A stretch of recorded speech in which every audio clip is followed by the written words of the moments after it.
आप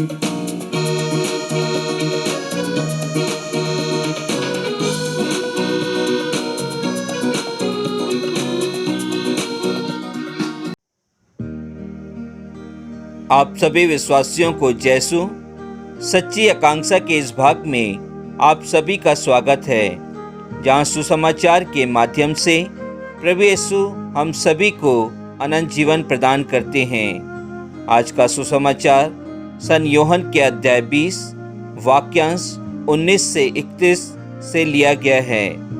क्रिस्त में प्यारे विश्वासियों, आज माता कलीसिया प्रभु यीशु क्रिस्त के पास्का पर्व का दूसरा रविवार में प्रवेश कर रही है।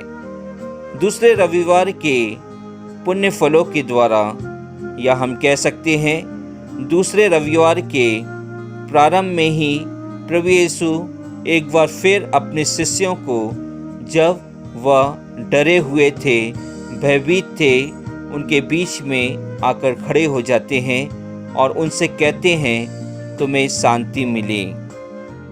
हम उन लोगों में से हैं जिन्हें सुसमाचार धन्य कहता है, जो बिना देखे ही विश्वास करते हैं। क्रिस्त में प्रिय विश्वासियों, पास्का के दूसरे रविवार को हम ईश्वरीय करुणा का पर्व मनाते हैं। आज के सुसमाचार पाठ में हम थॉमस और पुनर्जीवित यीशु क्रिस्त के मिलन की घटना के बारे में सुनते हैं। शिष्य यहूदियों के भय से द्वार बंद किए हुए एकत्र थे।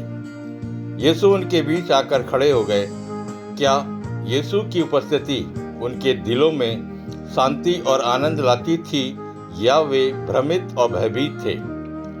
यीशु ने शिष्यों को सरल शब्दों में संबोधित किया, तुम्हें शांति मिले। जब चेलों ने यीशु का अभिवादन सुना तो क्या उनके दिल में शांति भर गई? जब वे वास्तविकता को समझने लगे कि यीशु एक बार फिर उनके साथ थे, क्या वे खुशी और आश्चर्य से भरे थे? यीशु वास्तव में उनके बीच मौजूद थे। क्या यह एक अद्भुत उपहार है? प्रिय विश्वासियों, अपने जीवन में एक समय याद रखें जब आप भयभीत और उदास थे और खोए हुए और अकेले महसूस किए थे। शायद आपने अपने जीवन में एक महत्वपूर्ण नुकसान या परिवर्तन का अनुभव किया, या एक दर्दनाक स्थिति से जूझ रहे थे। उस समय यह एक महान उपहार होता यदि यीशु की आवाज़ को आप सुनते, तुम्हें शांति मिले। जब हम खुद को हारा हुआ और अकेला महसूस करते हैं, तो हो सकता है कि हमें यह समझना हो कि यीशु हमारे साथ है। जिस तरह थॉमस के विषय में संत यूहन्ना अध्याय 20 वाक्यांश 25 में हम पढ़ते हैं, जब तक मैं उनके हाथों में कीलों का निशान ना देख लूं, कीलों की जगह पर अपनी उंगली न रख दूं और उनकी बगल में अपना हाथ ना डाल दूं, तब तक मैं विश्वास नहीं करूंगा। लेकिन जैसे ही थॉमस ने यीशु को देखा, उसने मेरे प्रभु, मेरे ईश्वर कहकर उनको स्वीकार किया। उसके बाद उसका विश्वास इतना मजबूत हो गया कि वह अपना संपूर्ण जीवन यीशु क्रिस्त के संदेश को फैलाने में समर्पित कर दिए। प्रिय विश्वासियों, हम जानते हैं कि थॉमस ने दक्षिण भारत में अनेक क्रिस्तीय कलीसिया की स्थापना की। यीशु के शब्द तुम्हें शांति मिले थॉमस के लिए एक मोड़ था और उसने पुनर्जीवित यीशु में विश्वास किया। हमारे जीवन में भी ऐसा समय आता है जब हम किसी बीमारी से लड़ते हैं, या किसी प्रकार के प्राकृतिक आपदाओं से घिर जाते हैं, या हमारे घर में किसी प्रिय की मृत्यु हो जाती है, तो हम उन शिष्यों की भांति डर जाते हैं, निराश हो जाते हैं और अंधविश्वास में फंस जाते हैं। ऐसी स्थिति में यीशु हमें यह कहकर सांत्वना देते हैं, तुम्हें शांति मिले। जिस प्रकार यीशु ने अपने शिष्यों को मिशन कार्य में भेजने के पहले उन्हें पवित्र आत्मा से परिचित कराते हुए कहा, जिस प्रकार पिता ने मुझे भेजा, उसी प्रकार मैं तुम्हें भेजता हूँ। प्रिय विश्वासियों, आज प्रभु के इस सुंदर वचन को उन लोगों तक हम पहुँचाएं जो बीमारी या संदेश से भरे हुए हैं। हमें हर मनुष्य में यीशु को देखने की कोशिश करनी चाहिए। आमीन।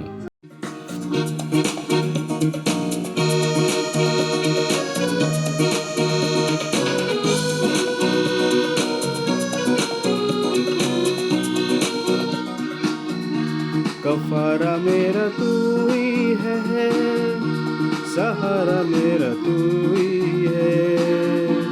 कफारा मेरा तू ही है, सहारा मेरा तू ही है। मैं तेरी राहों पर चलता रहूं मेरे खुदा, मैं तेरी राहों पर चलता रहूं मेरे खुदा।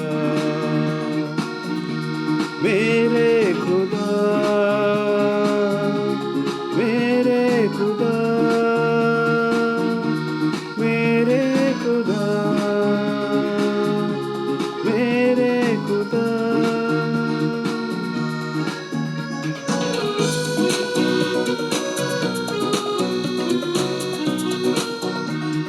फिदिया मेरी पापों का तू, छुपने की तू ही जगह।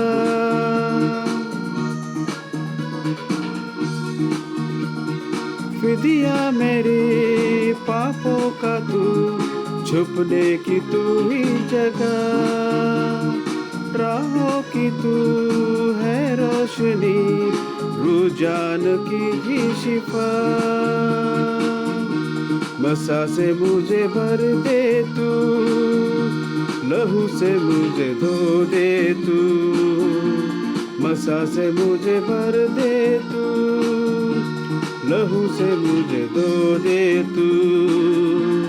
मैं तेरी राहों पर चलता रहूं मेरे खुदा, मैं तेरी राहों पर चलता रहूं मेरे खुदा। मेरे खुदा, मेरे खुदा, मेरे खुदा, मेरे खुदा।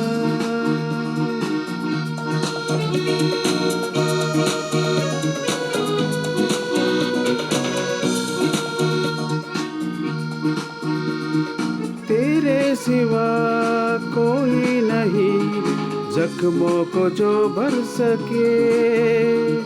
तेरे सिवा कोई नहीं जख्मों को जो भर सके।